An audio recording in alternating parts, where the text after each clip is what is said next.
इस कहानी में एक पिता अपने बेटे को चाबी और हथौड़े का उदाहरण देकर वास्तविक जीवन की सच्चाई के बारे में समझाते हैं। शहर में मुकुल भाई की एक पुरानी ताले की दुकान थी।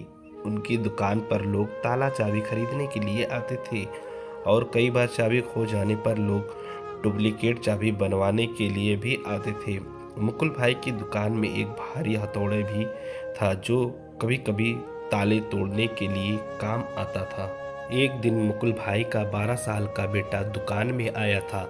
वह अपने पापा को काम करते हुए ध्यान से देख रहा था। एक ग्राहक डुप्लीकेट चाबी बनाने के लिए आया था।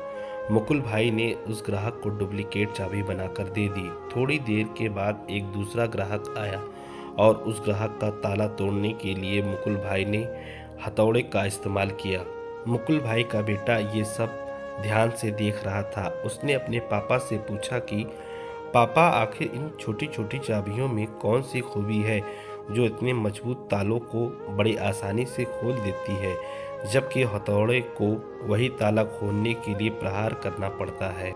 मुकुल भाई ने उसे समझाया कि बेटा, हथौड़ा ताला खोलने के लिए अपने बल का उपयोग करता है, ताले पर प्रहार करता है, ताले पर जोर जबरदस्ती करता है। हथौड़े का इस्तेमाल करने से कभी भी ताला खुलता नहीं है, तो वह तो टूट जाता है, जबकि जब हम ताले को चाबी से खोलते हैं तब हमें उस पर प्रहार करने की कोई ज़रूरत नहीं होती। चाबी ताले के अंदर जाकर अपनी जगह बनाकर बिना किसी प्रहार के उसको आराम से खोल देती है। पिता ने अपने बेटे को ये भी समझाया कि हमारे वास्तविक जीवन में भी ऐसा ही होता है। अगर हम किसी भी इंसान को सचमुच जितना चाहते हैं तो हमें उस व्यक्ति के हृदय में प्रेम पूर्वक चाबी की तरह उतरना पड़ता है।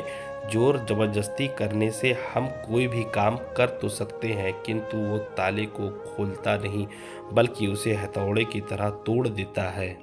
जब हम आसानी से चाबी की तरह काम पूरा कर सकते हैं तब हमें हथौड़े की तरह जोर जबरदस्ती नहीं करनी चाहिए।